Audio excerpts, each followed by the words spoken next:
ہے کہ اللہ کا کوئی امر ہے جو کن سے پہلے ہے. رجب گزار لینا, شعبان گزار لینا, آنے دو رمضان کی آخری تاک راتیں. یہی مولوی اپنی مسجدوں میں بچوں سے کہیں گے بیٹا شب قدر آ گئی ہے, تنزل الملائکۃ والروح فیہا بإذن ربہم من کل امر. اس رات میں فرشتے نازل ہوتے ہیں زمین پر امر لینے کے لیے. مولوی کا گریبان پکڑ کے پوچھنا کہ اللہ آسمانوں پہ رہتا ہے, یہ امر لینے زمین پہ کیوں آتے ہیں؟ ان کا یہاں آنا اس بات کی دلیل ہے اللہ وہاں ہے اور الامر یہاں.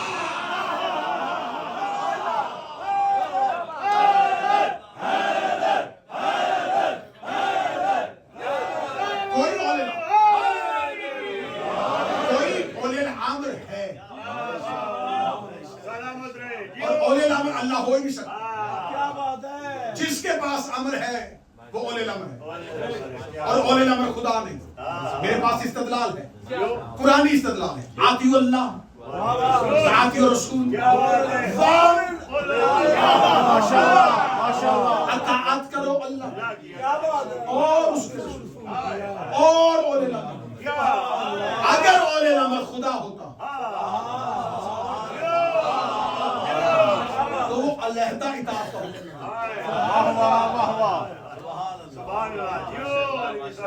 یہ آیت نہیں ہے, شیعوں کا کلمہ ہے.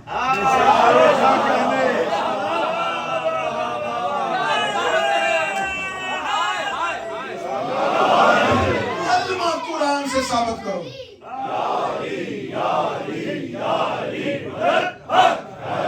کلمہ قرآن سے ثابت کرو. آتی اللہ لا الہ الا اللہ, آتی رسول محمد رسول اللہ, اولی الامر منکم علی النبی.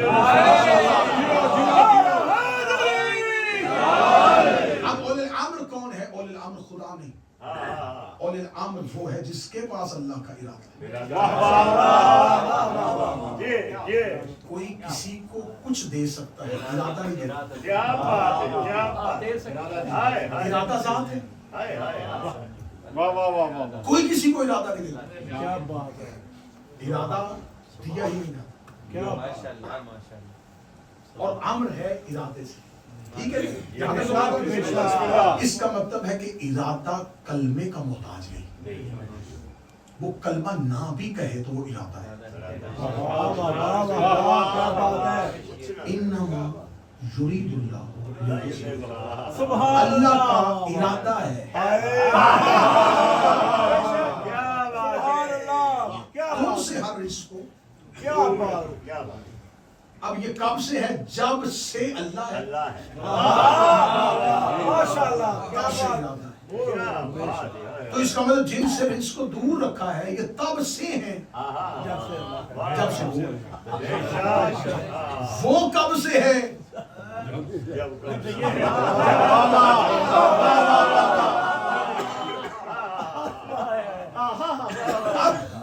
ارادہ کیا ہے؟ ارادہ کلمے کا محتاج نہیں.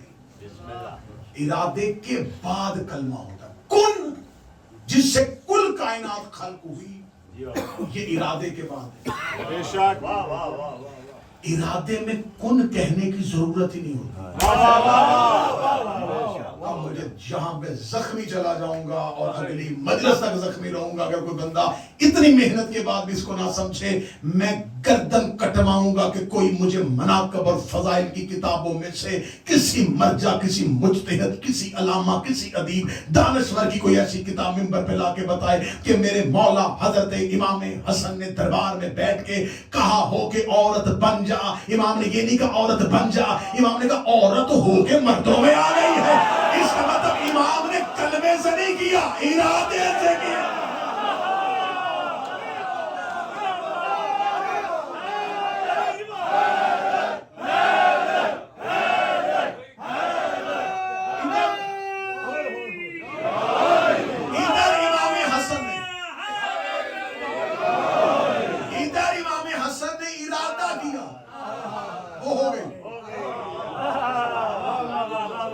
مجھے کوئی بتائے کہ امام نے کہا کونی امرات, عورت بن جا.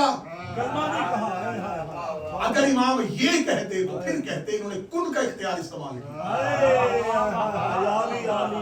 کیونکہ اللہ کا امر اور تھا اور ان کے پاس صرف کن تھا.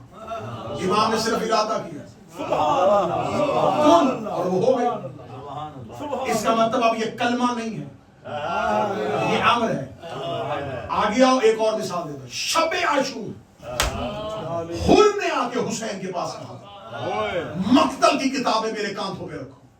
حر نے آ کے امام حسین سے کہا حسین میں اللہ سے توبہ کرنے آیا ہوں. حسین نے حر کے بند ہاتھ کھول کے کہا جا اللہ نے تجھے معاف کر دیا.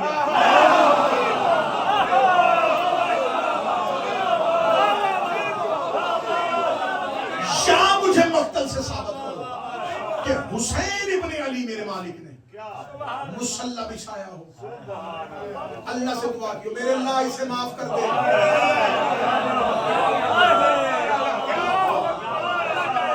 معافی وہ اللہ سے مانگنے آیا، حسین نے ہاتھ دھو کے کر دیا. اس کا مطلب یہاں حسین کن استعمال نہیں کر رہا، امر الہی استعمال کر رہا. آؤ باب الحوائج جس کا تذکرہ سننے کے لیے یہ شہنشاہ آ گئے ہارون کے دربار. اس ملاؤں نے جادوگر کو بلایا. جادوگر نے کیا کیا؟ امام کے نوکروں کی آگے سے جادو سے روٹیاں ہٹائیں.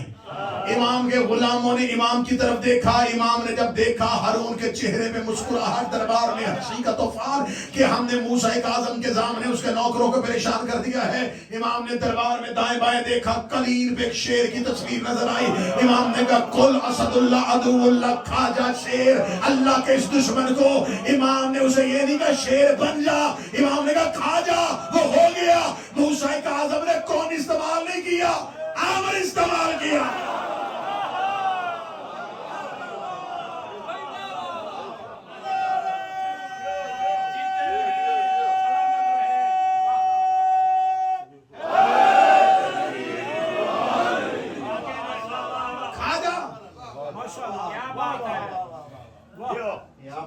وہ قالین سے شیر نکلا.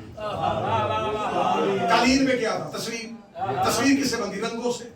رنگوں کے دکان نہیں ہوتے. ہاں یہ ہو سکتا ہے کہ شیر بنا ہوتا اور امام اسے کہتے تصویر ہو جا. تو ایک چیز، ایک وجود آواز کو سنتا اور وہ ہوتا. سبحان اللہ.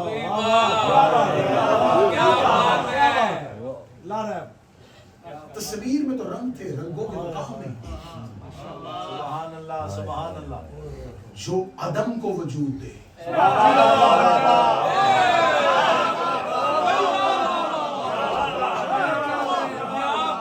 جو لا وجود کو وجود دے. امام نے یہ نہیں کہا شیر بن جا، امام نے حکم دیا کھا جا، اور وہ بنا. چنگھاڑتا ہوا آیا، جادوگر کو کھایا. دربار خالی، ہارون کے بدن پر ریشہ. امام اٹھ کے کھڑے ہوئے، ہارون قدموں میں آ کے کہنے لگا موسیٰ ابن جعفر سخی باپ کا بیٹا ہے، جانے سے پہلے کہنا شیر کو کہ میرا جادوگر مجھے واپس کر دے. موسیٰ کاظم مسکرا کے کہنے لگے اگر موسیٰ نبی کے عصا نے اژدہا واپس کر دیا تھا تو اسے بھی لے جا.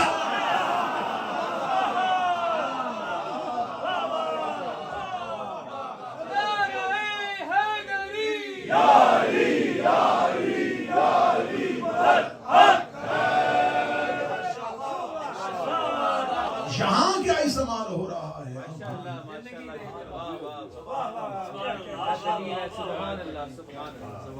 اور جو اولی الامر ہو اس سے ضرورت نہیں ہے کہ لوگ اس کی بیعت کریں، کیونکہ اللہ کا ارادہ کسی کا محتاج ہوتا ہے. بحث پہ بحث چل رہی ہے، بیعت کر لی تھی. مجھے جزیات پہ بات نہیں کرنی، میں کلیے پہ بات کرتا ہوں.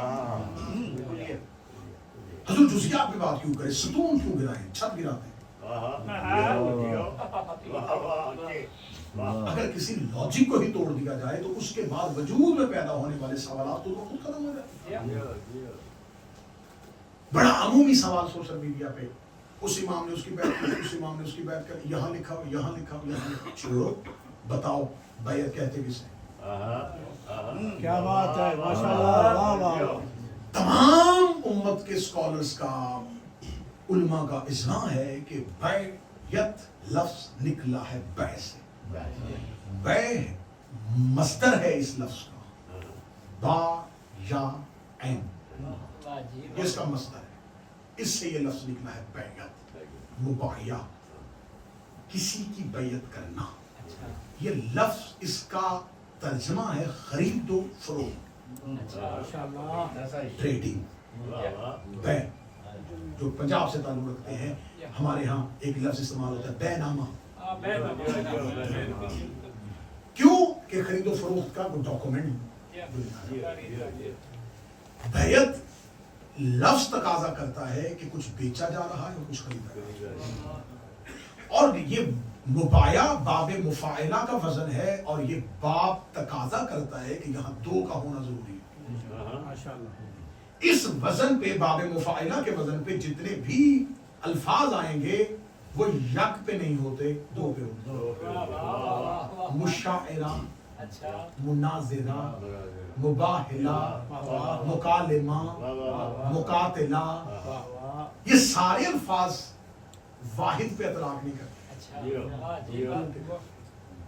دو کا ہونا ضروری ہے مکالمہ تب بھی ہوگا جب دو ہو مشاعرہ مناظرہ مقاتلہ مبایعہ بیعت دو کی ایک جو کر رہا ہو ایک جس کی ہو رہی ہے اس کا مطلب دو لوگوں کے درمیان ایک ٹریڈ ہو رہی ہے ایک خرید و فروخت ہو رہی ہے اس مرحلے کو بیعت کہتے ہیں اگر ان میں سے کوئی بیچے نہ تو پھر بھی بیعت نہیں اور کوئی خریدے نہ تو پھر بھی بیعت نہیں میں نے کہا تھا مجھے جزیات پہ نہیں مجھے کلیہ توڑنا ہے اس سوال کی ہمیشہ کے لیے قبر بنانی کسی نے بیعت کی اس نے اس کی اس امام نے اس کی اس امام نے اس کی اس امام نے ہوتا کیا ہے بیعت خرید و فروخت تو کیا بیچا جاتا ہے کیا خریدا جاتا ہے اجماع ہے اہل سنت علماء کا کہ جس کی بیعت کی جائے وہ جس سے بیعت لے اس سے تین چیزیں خریدے اور ایک چیز بیچے اس کی جان اس کا مال اس کی اولاد یہ اس سے لے کے اسے بدلے میں ایک چیز بیچے جنت کہ اب تو میری بیعت کر رہا ہے اسلام کے لیے اب تیری جان تیری نہیں اسلام کی جب اسلام کو ضرورت پڑے گی میرے پاس یہ تصرف ہے میں تجھے کسی بھی میدان میں بلاؤں تو آ جائے گا اب تیرا مال تیری پراپرٹی تیری جگیر تیرا سب کچھ پیسہ تیرا ہے لیکن اب تو نے بیعت کر لی ہے تو اب اختیار میرے پاس ہے جب دین کو ضرورت پڑے گی تجھے مال دینا پڑے گا اولاد تیری ہے تصرف ہمارا ہے جب چاہے کہ دین کو ضرورت پڑے گی وہ کہتا میں جان مال اولاد بیچ رہا ہوں اگر میں سب کچھ دوں تو مجھے دین میں کیا دے گا تو وہ کہتا جنت آخرت کی ذمہ داری میری چھوڑو سارے سوالات اور جھوٹی روایتیں بنی امیہ کے بکے ہوئے مورخوں کی بکی زبان سے نکلے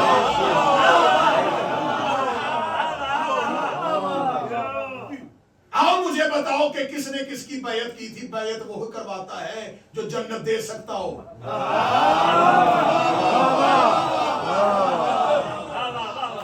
اور اس کی ہوتی ہے جو نفس بیچے جو مال بیچے جو اولاد بیچے او بدبخت ہو تم کہتے ہو علی نے بیعت کر لی تھی تو اگر علی نے بیعت کرنی تھی تو علی نے اپنا نفس بیچنا تھا وہ نفس کو ہجرت کی رات علی اللہ کو بیچ چکا ہے اب جو علی سے بیعت مانگے گا علی سے نہیں مانگ رہا اللہ سے بیعت مانگ رہا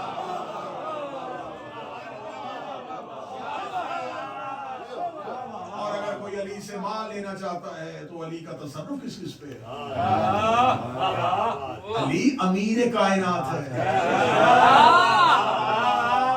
اگر کوئی علی سے اولاد خریدنا چاہتا ہے تو کس سے خریدے گا وہ تو علی نے مباہلے میں رسالت کو دے دیا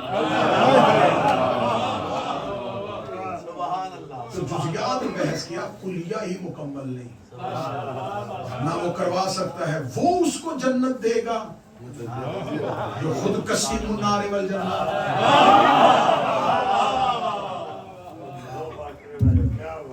یہ وہ میرا امام تھا جس نے اختیار اول الامر استعمال کیا اور بنی عباس کو ہمیشہ ہمیشہ کے لیے رسوا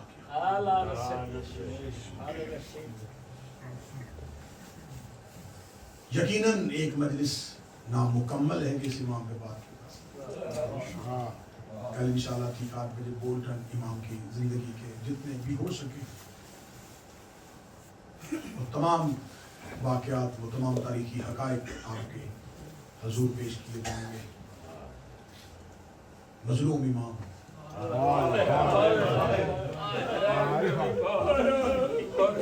قیدی امام،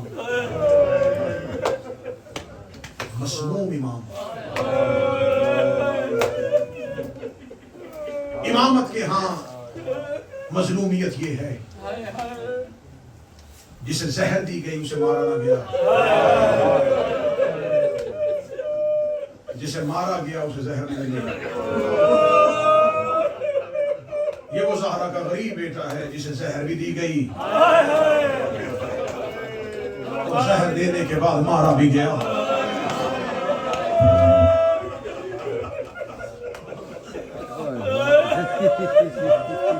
میں مصائب کے آغاز میں کہہ رہا ہوں اس مولا کے مصائب بیان نہیں ہو سکتے. پڑھنے والے میں وہ طاقت اور جرت نہیں ہے. بس میں آپ سے خواہش کروں گا کہ آپ ایک دفعہ اس امام کی زیارت کو ضرور پڑھیے. اس میں اس امام کے بڑے مصائب.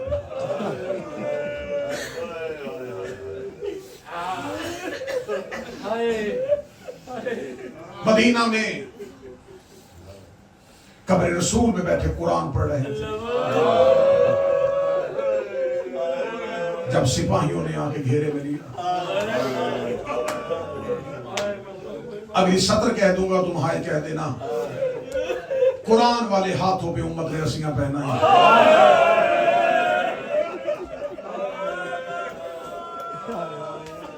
امام کو قیدی بنایا گیا. امام نے آواز دے کے کہا مجھے پتا تھا تم نے مجھے گرفتار کرنا ہے، اس لیے میں آج صبح سے قبر رسول پہ تمہارا انتظار کرتا ہوں. ضروری نہیں ہوتا کہ لہجہ اونچا کیا جائے یا آواز میں دم دیا جائے، جملہ قدردان کے سامنے پڑھا جائے تو جس کے اندر سطر جگر میں جاتی ہے اس کی آنکھ سے آنسو ضرور نکلتا ہے.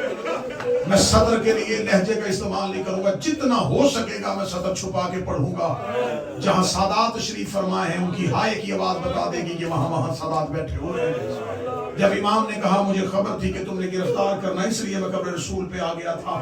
سپاہی دے کے کہا ہر جگہ پہ علم امامت کے دعوے نہ کیا کرو، اگر تجھے پتا ہوتا تو گھر سے باہر نہ آتا. تو گھر سے باہر کیوں آیا؟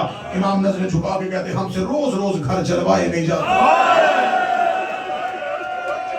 جس نے ہائے کہی ہے موسیٰ کاظم کی بیٹیاں تیری ہائے قبول کریں. ہم سے روز روز گھر جلوائے نہیں، ہم سے روز روز دروازوں کو آگ نہیں لگوائی. میرے گھر میں کوئی ایک فاطمہ ہے. سپاہیوں نے ہاتھوں میں رسیاں بنائی، امام کو گرفتار کر کے لے کے جانے لگے. اللہ اس امام کا صدقہ بے گناہوں کو رہائی دے. بالخصوص ہمارے دوست مولانا یاسین قادری امام کو گرفتار کر کے جب دروازے کی آگے سے لے کے گزرنے لگے، ایک لمحے کے لیے تصور میں لے کے جاؤ کوئی ایسا قیدی دروازے کے آگے سے گزرے جسے یقین ہو کہ میں نے گھر واپس نہیں آنا. امام نے ایک دفعہ اپنا دروازہ دیکھا، سپاہی کی طرف دیکھا، امام نے رسی کو کھینچا، سپاہی قریب آیا. امام نے کہا تم نے گرفتار کرنا ہے، میں ہو چکا ہوں، مجھے صرف اتنی اجازت دو، میری رسیاں کھولو، میں ایک بار گھر چلا جاؤں. جب کہا گھر چلا جاؤں، اس نے گھر جا کے کیا کرے گا؟ امام کہا مجھے ایک بار بیٹیوں سے ملنے دو. جب کہا مجھے ایک بار بیٹیوں سے ملنے دو. مجھے نہیں پتا تمہارا عقیدہ کیسا ہے، لیکن سطر کو ویسے سننا جیسے نبی کی بیٹی چاہتی ہے. امت نبی کی تھی، مدینہ نبی کا تھا، روزہ رسول تھا، دروازہ رسول کا تھا. مدینہ محمد میں کھڑے ہو کے محمد کے بیٹے سے سپاہی نے کہا تیری ضمانت کون دے گا؟ تیری ضمانت کون دے گا؟ اتنا جملہ کہنا تھا. زہرا کے بیٹے نے ایک دفعہ دائیں بائیں دیکھا, یا سامنے ایک یہودی اپنی دکان سے دوڑتا ہوا آیا. آگے کہنے لگا میں اپنی دکان سر ضمانت کے طور پہ رکھواتا ہوں, اس کی رسیاں کھولو, میرے ہاتھوں میں پہنا دو, جب تک یہ آئے گا نہیں مجھے رسیاں پہنائے رکھنا. امام نے اس کی جانب دیکھا, اس کی آنکھوں میں آنسو تھے. امام نے کہا تو نے کلمہ نبی کا پڑھا نہیں, میری ضمانت دینے کیوں آ گیا؟ اس نے کہا کئی سال ہو گئے مدینے میں دکان کرتے ہوئے, مجھے آج پتا چلا تیری کوئی بیٹی ابھی ہے. میں نے آج تک تیرے گھر سے کبھی کسی بچی کی آواز نہیں سنی, میں نے کسی مستور کا لہجہ نہیں سنا. موسیٰ کاظم کی چیخ نکلی, روکے گا میری ایک بیٹی نہیں, میری 16 بیٹی. ہاتھوں میں رسیاں, امام قیدی ہو گئے. قیدی سجاد بھی تھے, قیدی باکر بھی تھے, لیکن انہیں اونٹ پہ بٹھایا گیا.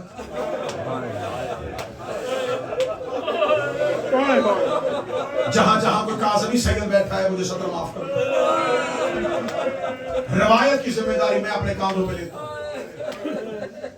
کاظمی, رضوی, جعفری, سادات, مجھے جملہ معاف کیجئے گا, ان ملاؤں نے جب قافلہ لے کے نکلے, انہوں نے قافلے کو 2 حصوں میں تقسیم کر دیا. انہوں نے کہا آدھے بغداد کی طرف جاؤ, آدھے بصرے کی طرف. ایسے نہ ہو کہ موسیٰ کاظم کے چاہنے والے حملہ کر کے موسیٰ کاظم کو چھڑوا دیں. امام موسیٰ کاظم کو اس قافلے میں لے کے گئے جس کا منہ بصرہ کی طرف. میں نے جملہ کہا سجاد بھی قیدی تھے, باقر بھی قیدی تھے, سواریوں پہ تھے. سوال کرو تو جو امام حسین کا مہمان ذاکر ہے, بتا موسیٰ کاظم کیا سواری پہ نہیں تھے؟ اگر تیری ہائے منتظر ہے تو پھر مجھے جملہ کہنے دینا. کتابیں کہتی ہیں انہوں نے امام موسیٰ کاظم کو اونٹ کے ساتھ رسیوں میں باندھا. ناکا کی پشت پہ امام موسیٰ کاظم, زہرا کے نمازی بیٹے کو پشت ناکا کے ساتھ, اور اوپر چادریں رکھی تاکہ کسی کو خبر نہ ہو کہ اس میں کوئی قیدی ہے.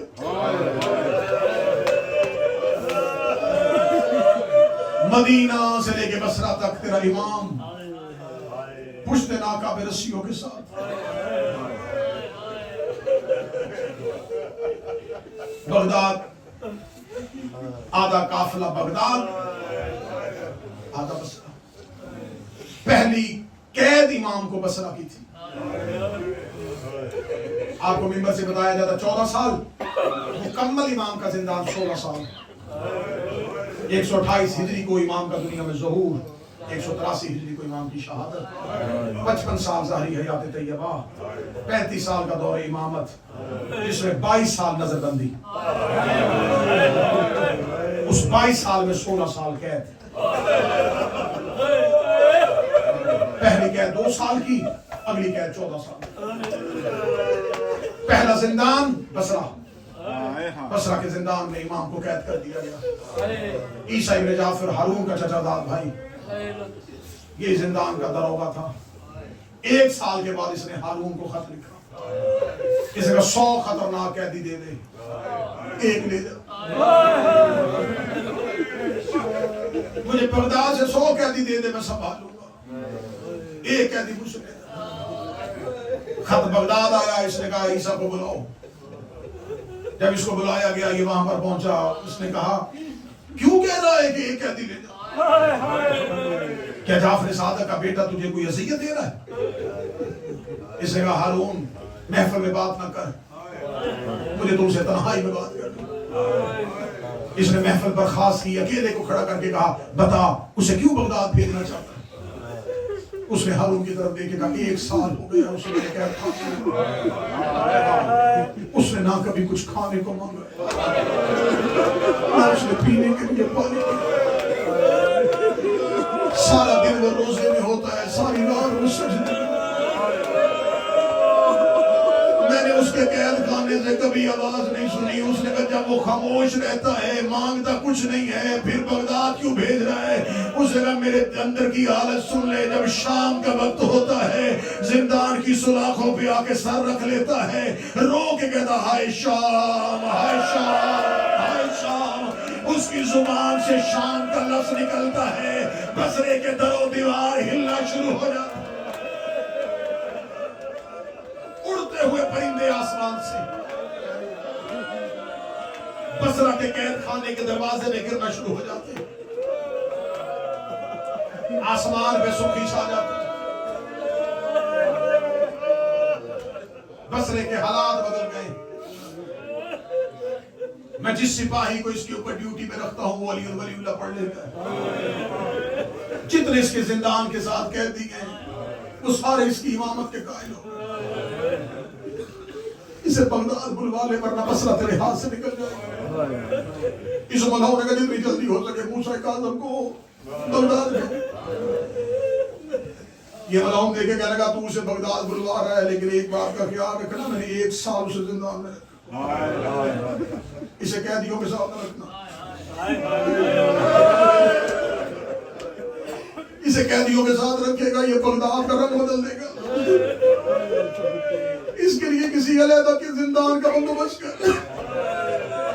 اب جو رضوی کاظمی سید بیٹھے ہو, مجھے جملہ معاف کر دینا, لے آؤ علم میں علم پہ ہاتھ رکھ کے جملہ پڑھ دیتا ہوں. ہم منبر سے صرف تمہارے لیے, تمہارے ڈر سے کہتے ہیں کہ امام کا زندان تنگ تھا, زندان تنگ تھا, زندان تنگ تھا. مجھے عزتوں والے علم عباس کی قسم ہے, موسیٰ کاظم زندان میں نہیں تھے. انہوں نے زندان کے اندر ایک گہرا کنواں کھودا, اس کے چاروں طرف لوہے کے نیزے لگائے. انہوں نے موسیٰ کاظم کو اس کنویں کے اندر رکھا.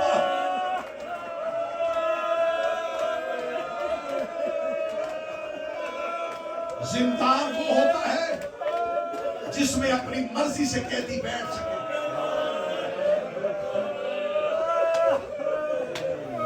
میں نے آل محمد کے حق میں جیلیں کاٹی ہیں, میں نے تنہائی کی قید کاٹی ہے, میں نے سزائے موت کی کوٹھی کاٹی 6 مہینے.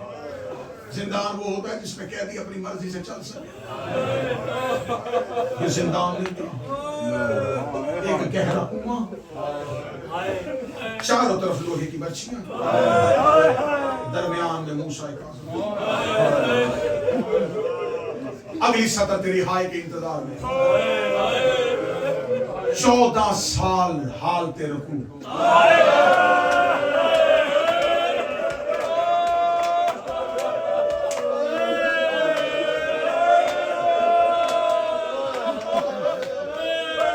سر سیدھا کرتے تو قیام ممکن نہیں تھا. زندان کی چھت چھوٹی, پہلو بدل نہیں سکتے تھے, برچیاں لگی. رکوع یا انہی قیدی قدموں کے ساتھ سجدہ. پتھر ہٹایا جاتا, امام کو کچھ کھانا کچھ پانی. 14واں سال آ گیا. سپاہی بدلتے گئے, قیدی کی تسبیح نہ بدلی.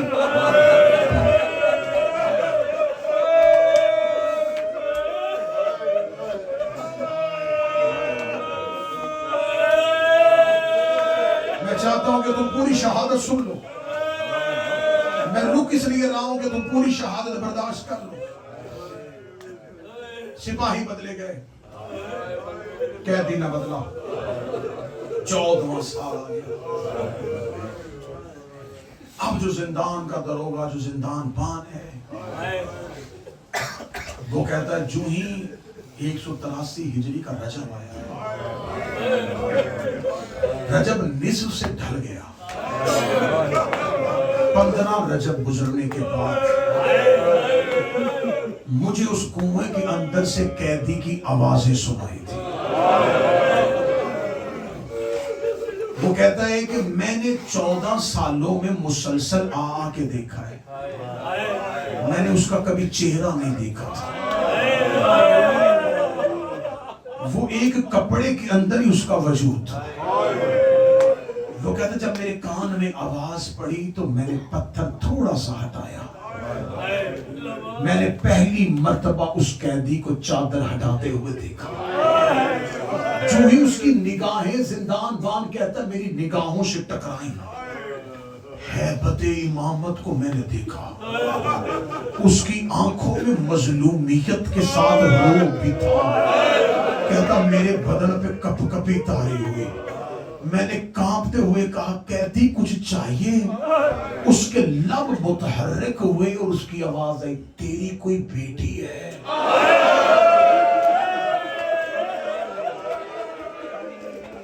تو جانتا ہے کہ اولاد کیا ہوتی؟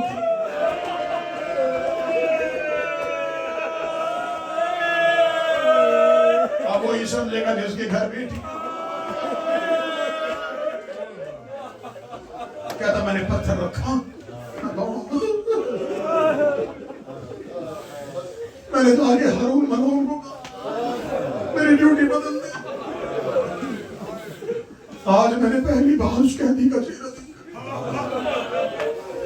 14 سال کی بھوک اور پیاس، اس کے چہرے میں وہی روب ہے، اس کے چہرے میں وہی ہیبت ہے۔ ہارون نے کہا کسی شقی القلب دروگا کا بندوبست کیا جس کا دل بڑا سخت۔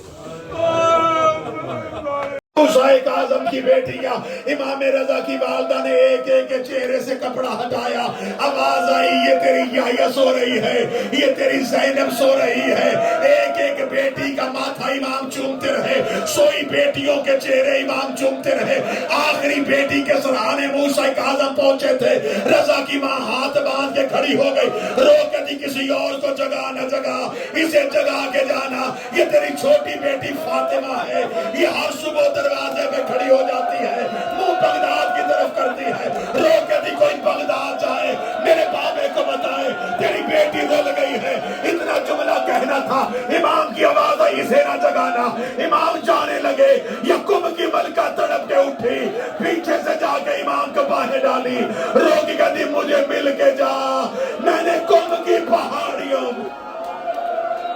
حوصلہ حوصلہ ابھی نہیں،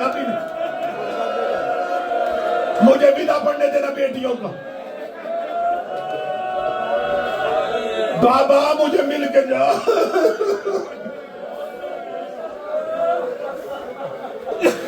بابا مجھے مل کے جا، میں نے کم کی پہاڑیوں میں رل کے مر جا، میں نے کم کی پہاڑیوں میں رل کے مر جانا۔ موسیٰ کاظم زمین پہ بیٹھ گئے، فاطمہ نے گلے میں باہیں ڈالی، رضا بہن کے بازو چھڑوا رہا تھا، ماں بابے کے ہاتھ چھڑوا رہی تھی، جب جنازے کی زیارت کرنے جانا تو ایک بار کہنا مولا تو بغداد کا قیدی تھا، تو بیٹیوں سے ملنے گیا تھا، تیری بیٹی کی تیرے گلے سے باہیں تیرے بیٹے رضا نے چھڑوائی تھی، ہائے حسین کی سکینہ جب باپ کے گلے میں باہیں ڈالی، شمر کے ایک ہاتھ میں خنجر تھا، دوسرے حوصلہ حوصلہ، راز امامت علی ابن موسیٰ رضا کے حوالے کیے، بیٹیوں کو ودا کیا، بغداد کا قیدی واپس بغداد پہنچا، 2 منٹ اور پڑھوں گا، لیکن جس کی آنکھ کا آنسو نہیں آیا، میں نے تمہارے آنسوؤں کے لیے محنت کی ہے، میں چاہتا ہوں کہ موسیٰ کاظم کے جنازے پہ کوئی خشک آنکھ سے نہ آئے، یہ وہ غریب ہے جس کی لاش پہ رویا کوئی نہیں،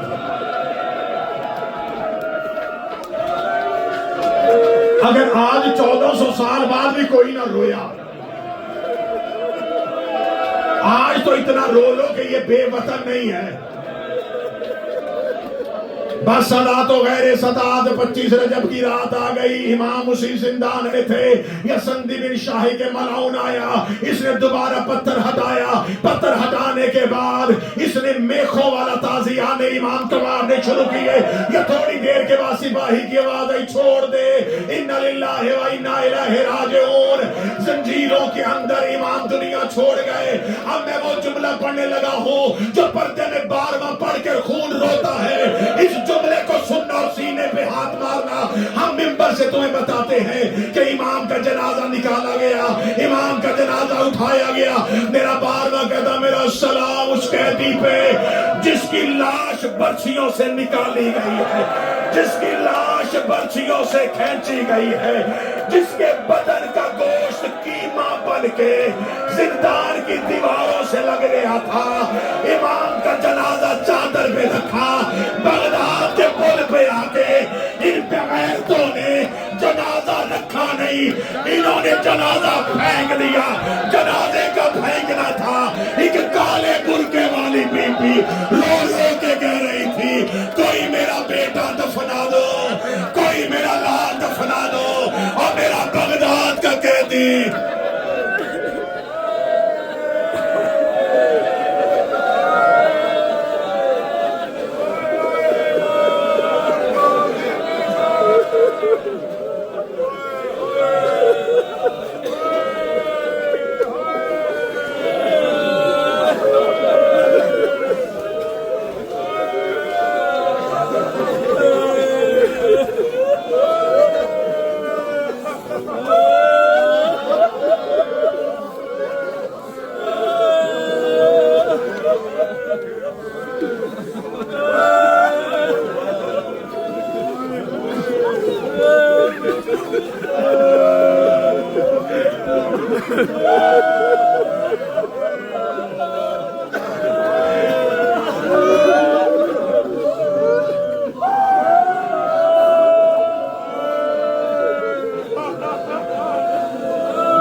ਕਿੱਥੇ ਰੱਖ ਕੀ ਹੋਇਆ?